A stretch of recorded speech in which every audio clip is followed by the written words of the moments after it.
The cruelest thing people ever assume about a deaf woman is that silence means weakness. My name is Claire Bennett, and the night they introduced me to the most powerful man in the room as a joke, they had no idea they were about to embarrass themselves instead. The ballroom glittered beneath thousands of crystal lights.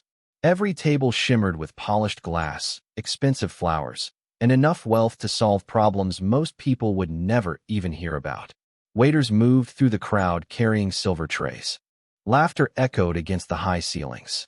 It was the kind of charity gala where people donated generous amounts of money while secretly hoping someone important noticed. I adjusted the sleeve of my navy blue dress and smiled politely as another guest walked past me without making eye contact. That happened often. People never quite knew how to behave around someone who was deaf. Some spoke too loudly. Others avoided speaking at all. Most settled somewhere in between. I had learned years ago not to take it personally. Across the room, children from my nonprofit organization were laughing with volunteers near a display showcasing artwork created by deaf students. That was why I was there. Not for the donors. Not for the cameras. For them. Every scholarship. Every therapy session. Every opportunity mattered. I was reviewing notes on my phone when I noticed 3 men watching me from a nearby table. They looked amused. One whispered something. The others laughed. It was not unusual. Unfortunately, I could read lips very well. Better than most people realized. Watch this. One of them grinned. Romano is going to hate this. My eyes moved automatically toward the man they were discussing. Damian Romano. Even if someone did not follow business news, they knew his name. Wealth. Influence. Power. He carried all 3 like they were part of his shadow. Tall. Dark suit. Gray eyes. Calm expression. People seemed to rearrange themselves whenever he entered a room. I watched as the 3 men approached him. Their smiles widened. One gestured toward me. Another said something that made the entire group laugh. Then, together, they started walking in my direction. I already knew what was happening. Years of reading lips had taught me that much. One of them wanted entertainment. Another wanted attention. The third simply wanted to be included. Human nature was surprisingly predictable. By the time they reached me, I had already decided how I would respond. Claire. One of the men smiled too broadly. There is someone we would love you to meet. I glanced at Damien. His expression remained unreadable. The others looked delighted, like children waiting for a prank to succeed. One of them introduced us. Then he made the mistake of assuming I could not understand what happened next. This should be interesting, he whispered to his friend. I read every word.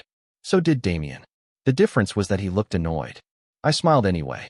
Then I turned toward the most powerful man in the ballroom and offered my hand. Instead of speaking, I signed a simple greeting. For the first time all evening, Damian Romano looked genuinely surprised. The surprise lasted only a second, but I saw it clearly. Damian Romano was a man who seemed impossible to surprise. Yet somehow, standing in the middle of a crowded ballroom, I had managed it. His eyes followed my hands as I finished the greeting. Around us, the men who had orchestrated the introduction exchanged confused looks. They had expected awkwardness, embarrassment, maybe even rejection. Instead, silence settled over the group. Damien glanced briefly toward the men beside him. Their smiles were already fading. Then he looked back at me. Slowly, and somewhat imperfectly, he raised one hand and signed a simple response. Hello. My eyebrows lifted before I could stop them. The sign was not flawless. It was slightly stiff, like something learned years ago and rarely used. But it was correct. One of the men laughed nervously. You know sign language? Damien never looked away from me. A little. The answer was spoken, but I read it easily from his lips. The room suddenly felt different. Not warmer exactly, just less predictable. Most people saw my hearing loss first, and everything else second. Damien had not ignored it. He had simply accepted it. There was a difference. One I noticed immediately. One of the men attempted to recover the mood. Well, this worked out differently than expected. I read that too. His friend looked uncomfortable now. Good. They should have. Damien finally turned toward them. His expression remained calm, but something in his eyes had changed. What exactly were you expecting? Nobody answered. The question hung in the air for several seconds. Then one of them muttered something about checking on another table and quickly disappeared. The others followed. Cowards usually traveled in groups. I watched them leave before turning back toward Damien. That happens often, he asked. His lips moved slowly, making them easier to read. I smiled. People assuming I do not understand what they are saying? He nodded. Every day. The answer did not upset me anymore. It had years ago. Not now. Life became easier once I stopped measuring my worth through the opinions of strangers. Damien studied me carefully. And you still came tonight. I glanced across the ballroom toward the display created by the children from my nonprofit organization. Bright paintings covered the walls. Handmade sculptures filled glass cases. Hope existed in every corner of that exhibit. The event is not about me. His gaze followed mine. For the first time, I saw genuine curiosity replace surprise. Before he could respond, movement near the refreshment table caught my attention. A young boy stood frozen beside a crowd of adults. Maybe 8 years old. Deaf. I recognized the signs immediately. Overstimulation. Anxiety. Fear. The music vibrated through the floor. People moved everywhere. Nobody seemed to notice he was struggling. I excused myself without explanation and crossed the room. By the time I reached him, tears had already formed in his eyes. I knelt beside him and signed slowly. You are okay. Breathe. Look at me. The transformation was almost immediate. His shoulders relaxed. His breathing steadied. A few minutes later, he was smiling again. When I finally stood, I noticed Damien watching from across the ballroom.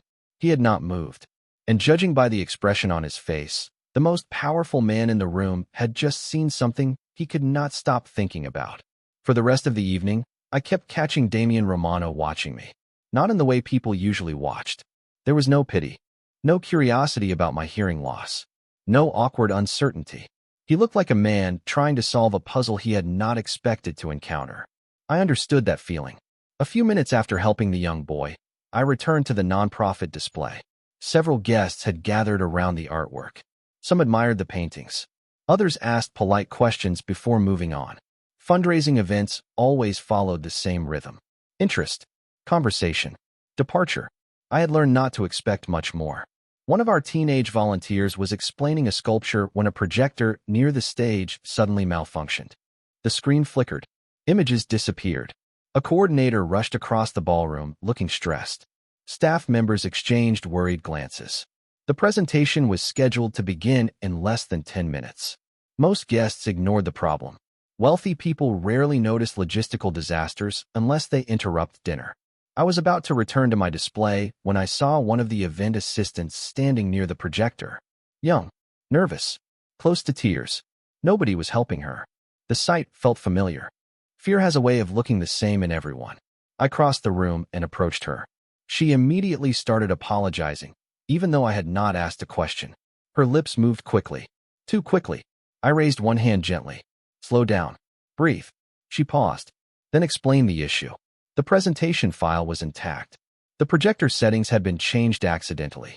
It took less than 2 minutes to identify the problem. Another 3 minutes to fix it. When the screen finally illuminated correctly, relief flooded her face. Thank you, she said. I smiled and returned to my table. Simple acts rarely feel important while they are happening. I certainly did not think much about it. Apparently Damien did. An hour later, the charity auction ended. Guests began drifting toward the exits. Conversations softened. Music lowered. I was organizing brochures when a shadow appeared beside me. I looked up. Damien. Again. He glanced toward the projector, then toward the young assistant, who was now laughing with coworkers. You helped her too. I smiled. She needed help. His expression remained thoughtful. Most people would have walked away. I considered that for a moment. Most people had already walked away. Something changed in his eyes then. Not dramatically, just enough for me to notice. Respect. Genuine respect. The realization caught me off guard. Across the ballroom, one of the men who had introduced us earlier was watching. His friend whispered something. I automatically read his lips. Why is he still talking to her? The second man shrugged. I do not get it. Neither did I, if I was being honest. Damien Romano could speak with governors, investors, celebrities, and executives. Instead, he was standing beside a nonprofit director discussing projectors and anxious volunteers. Life was strange sometimes. Then Damien surprised me again. Would you like to have coffee sometime? For a second, I thought I had misunderstood his lips. The room seemed to pause around us. The question felt completely sincere. No audience. No joke. No performance. Just a man asking a simple question. And judging by the expressions of the people secretly watching from across the ballroom, I was not the only one who had been caught off guard. For a moment, I simply stared at him. Coffee. Such an ordinary invitation. Yet coming from Damian Romano, it felt unexpectedly significant. Not because of who he was, because of how he asked. There was no arrogance, no assumption that I would say yes. Just quiet sincerity. Around us, the ballroom continued emptying. Guests gathered coats. Staff removed decorations. Crystal lights reflected across polished floors. The evening was ending. Somehow, a completely different conversation was beginning. I smiled. Are you sure? His eyebrows lifted slightly. About coffee? I nodded. You seem like a man with very little free time. The corner of his mouth moved almost imperceptibly. I have been told that before. I laughed. His expression softened. For a second, neither of us looked away. Then a volunteer approached carrying a stack of donation forms. I spent the next several minutes answering questions and helping organize paperwork. By the time I looked up again, Damien was gone. I felt strangely disappointed. The reaction surprised me. Men came and went from fundraising events all the time. Important people promised support. They exchanged business cards. They disappeared. It was practically a tradition. I finished loading supplies into my car and drove home. The next morning, life returned to normal. At least, I thought it had. My nonprofit operated from a modest building on a quiet street outside the city. Nothing about it looked impressive. The paint was aging. The furniture had been donated. The budget was always too small. Yet every room contained something priceless. Opportunity, hope, community. Children filled the building with energy long before 9 o'clock. Some practiced communication skills. Others worked on reading exercises. A few were learning sign language for the first time. Their excitement transformed ordinary classrooms into something extraordinary. I was helping a young girl prepare for a presentation when one of our volunteers rushed into the room. Her eyes looked unusually wide. Claire. I immediately recognized that expression. Surprise. What happened? She handed me a tablet. An article filled the screen. A photograph of the charity gala appeared at the top. Beneath it was a headline discussing major donations received during the event. My eyes moved down the page. Then I froze. Damian Romano had made the largest contribution of the evening. But that was not the shocking part. The donation had been directed specifically toward programs supporting deaf children and educational accessibility initiatives. My heart skipped. I kept reading. According to the article, he had personally requested the funds be allocated toward smaller organizations often overlooked by larger foundations. Organizations exactly like mine. That cannot be real, one volunteer whispered. I was not sure what to say. Before I could process the information, another staff member entered carrying an envelope. This was just delivered. My name was written neatly across the front. Inside was a handwritten note. Simple, brief, direct. Thank you for reminding me that the loudest people are not always the ones with the most important things to say. Beneath the message sat a single line. Coffee this Friday. I stared at the note while sunlight streamed through the classroom windows. Around me, children laughed, signed, learned, and dreamed. And for the first time since meeting Damian Romano, I realized the most surprising thing about him was not his wealth, his reputation, or his influence. It was that he seemed to be listening. Friday arrived faster than I expected.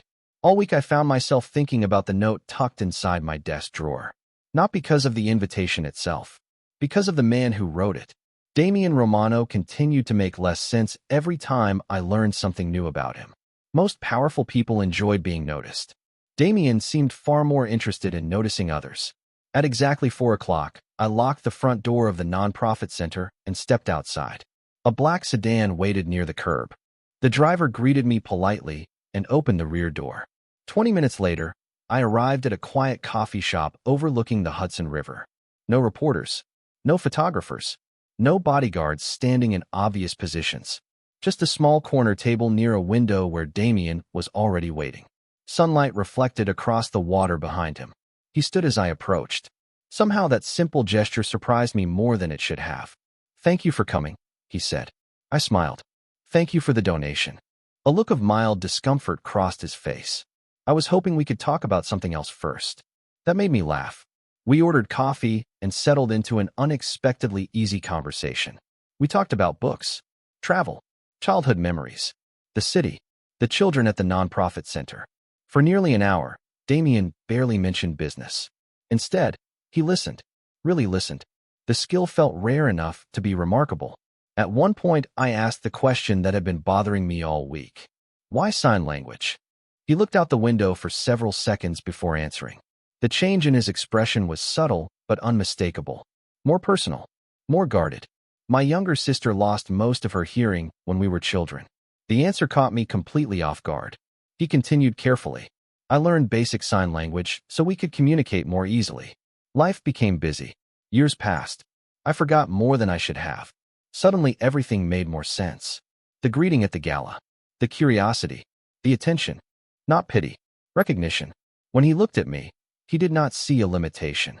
He saw someone navigating a world he partially understood. For the first time, I felt as though I understood him too. As the afternoon faded into evening, our conversation shifted naturally toward the nonprofit center. I showed him photographs of recent projects, new classrooms, student achievements, community programs. He studied every image with surprising focus.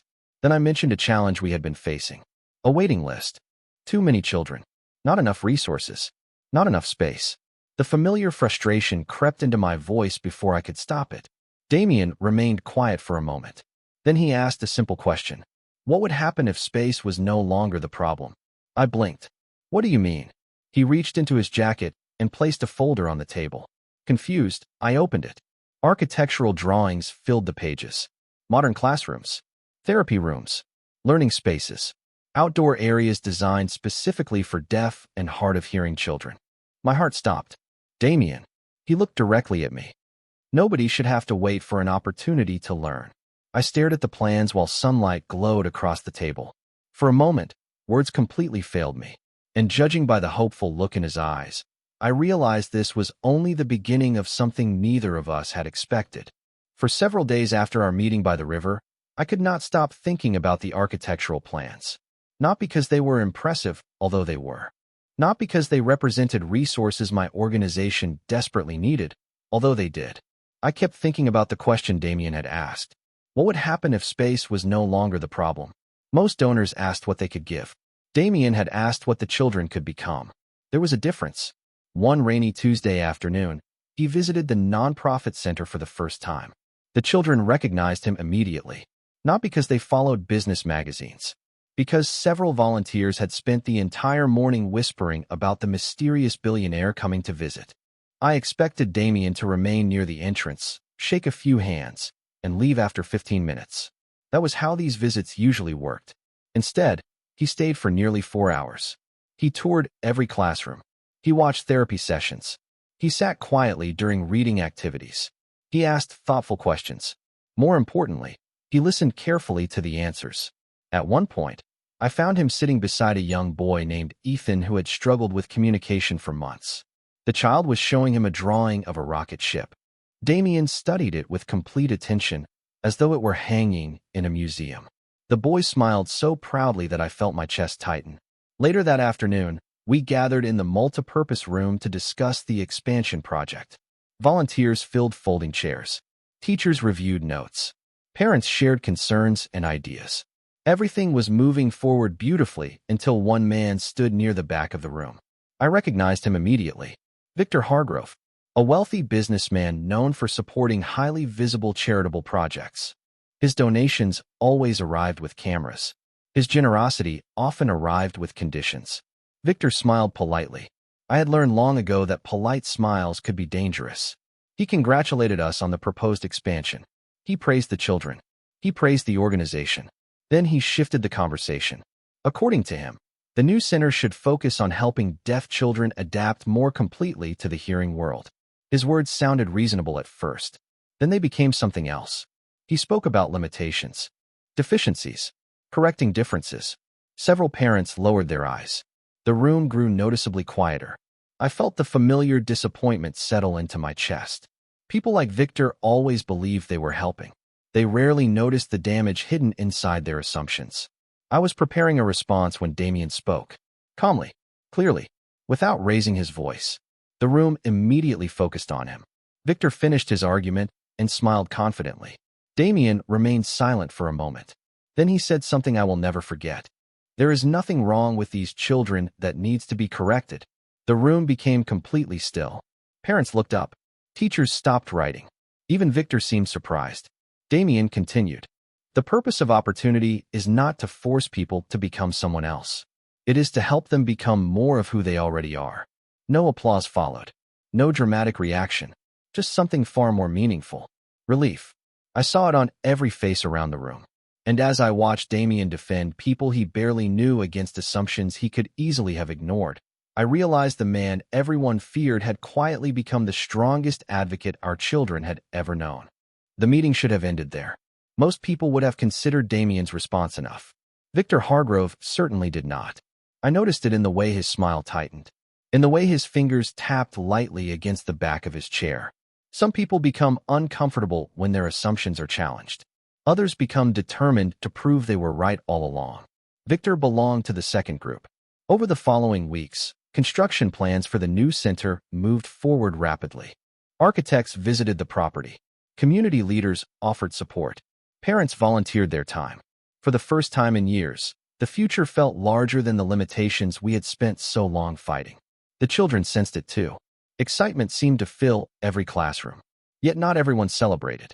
One afternoon, I received an invitation to a business luncheon hosted by several major donors. Attendance was optional. Curiosity convinced me to go. The event took place inside a luxury hotel overlooking the city. Crystal chandeliers hung from the ceiling. Expensive suites filled the room. Conversations revolved around investments, partnerships, and influence. I felt slightly out of place. That feeling intensified when I noticed Victor sitting near the center of the room. Damien had not arrived yet. The luncheon began with introductions and speeches. Everything remained perfectly polite. Then Victor stood to address the audience. At first he spoke about philanthropy, then education, then accessibility. Gradually, his attention shifted toward our organization. My organization. He praised our mission. He praised the children. He praised our growth. The compliments felt strangely rehearsed. Then came the sentence that changed the room. According to Victor, emotional stories often distracted donors from practical realities.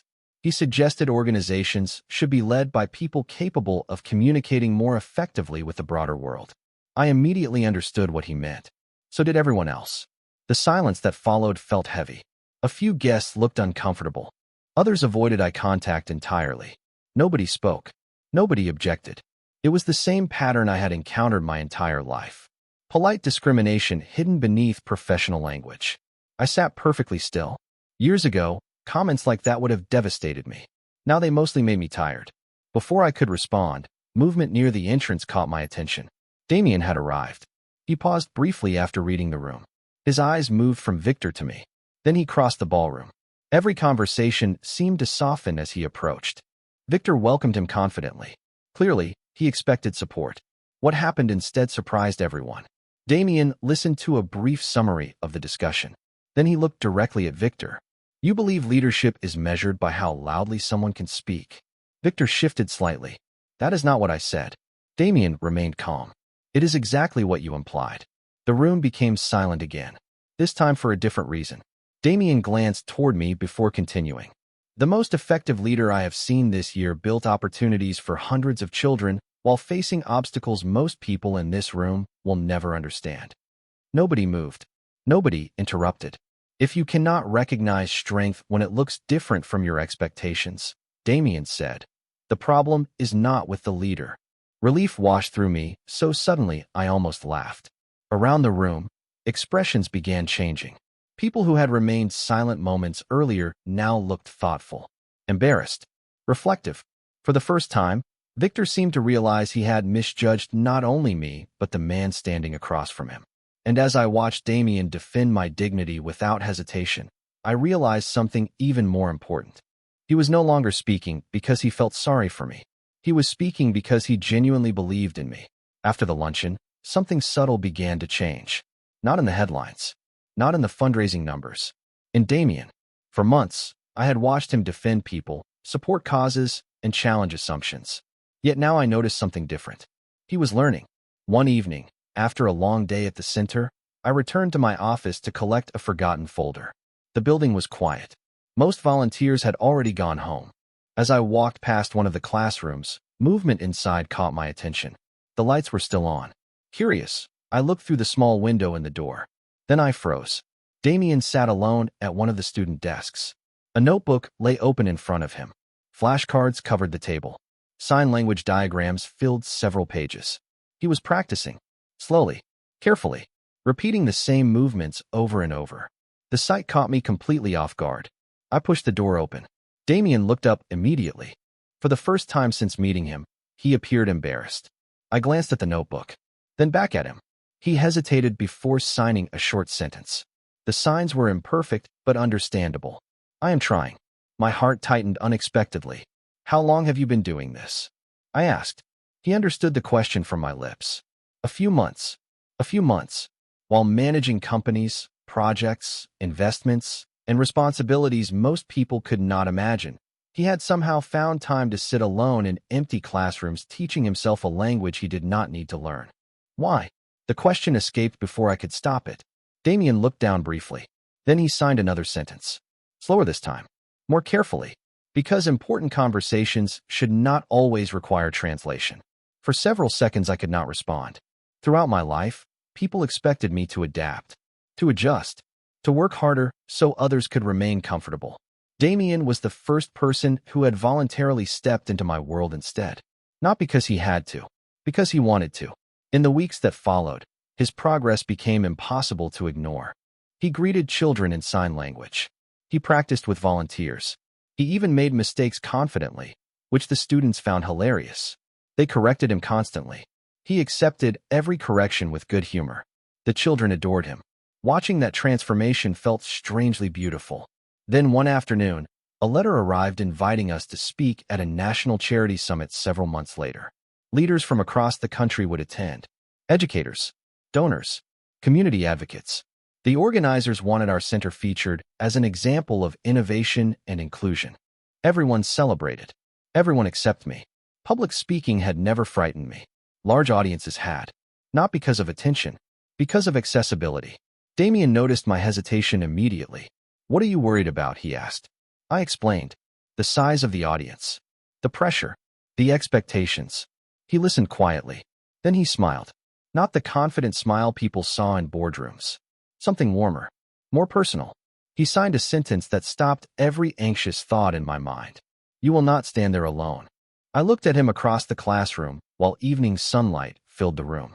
And for the first time, I realized the joke that had introduced us months earlier had completely reversed itself. The people who laughed that night thought they were pairing a powerful man with someone they considered weak. What none of them understood was that somewhere along the way, we had both become stronger together. 3 months later, the National Charity Summit filled one of the largest convention centers in the country. Educators, community leaders, philanthropists, and families traveled from every corner of the United States to attend. The new learning center was nearly complete. Classrooms stood ready. Therapy rooms waited for students. Dreams that once existed only on architectural drawings had become real walls, real doors, and real opportunities. Yet as I stood backstage preparing for the presentation, none of that calmed my nerves. Thousands of people sat beyond the curtain. Bright lights illuminated the stage. Large screens displayed photographs from our programs. My hands felt cold. My heart beat faster with every passing second. Then I looked beside me. Damien was there. Calm as always. Steady as always. The same man who had once been introduced to me as a joke now stood quietly holding a folder of notes he barely needed. He noticed my expression immediately. Without speaking, he signed a simple message. You are ready. I smiled. Somehow that was enough. Moments later, our names were announced. Applause echoed through the hall as we stepped onto the stage together. I began the presentation first. The audience listened attentively as I shared stories about the children, the families, the challenges, and the victories that had shaped our journey. Large screens displayed smiling faces behind me. Every photograph represented a child who had been given a chance to succeed. When my portion ended, the audience applauded warmly. Then Damien approached the podium. The room grew quiet. Everyone expected a speech. After all, Damien Romano was famous for commanding attention whenever he entered a room. Instead, he stood silently for several seconds. Confusion spread across the audience. Then he stepped away from the microphone. Slowly, carefully, he raised his hands. A collective hush settled across the convention center. Damien began signing. The movements were confident now, natural, months of practice visible in every gesture. Thousands of people watched without making a sound. Interpreters translated his message onto the large screens. He spoke about dignity, about opportunity, about listening before judging. He spoke about children whose potential had been underestimated. He spoke about communities that deserve to be seen rather than fixed. Then he looked directly at me. His next words were signed without hesitation. The audience followed every movement. Years ago, I believed strength came from power. Then I met someone who taught me that real strength is helping others find theirs. Emotion caught in my throat immediately. Around the room, people wiped away tears. Others simply watched in silence. When Damien finished, the audience rose to its feet. The standing ovation seemed endless. Yet the applause was not what stayed with me. It was the look in his eyes. Pride, respect, gratitude. Later that evening, after the summit ended, we stood outside beneath a sky filled with stars. The city lights stretched across the horizon. The future stretched even farther. I thought about the gala where we first met. The laughter, the assumptions, the joke. Then I thought about the children who would soon walk through the doors of a center built because people chose compassion over prejudice. Life had a strange sense of humor. The people who introduced us believed they were creating entertainment. What they actually created was a partnership that changed hundreds of lives. And as Damien gently took my hand while the evening breeze moved around us, I realized something simple and beautiful. The world had spent years trying to teach me how to speak louder. He was the first person who taught others how to listen.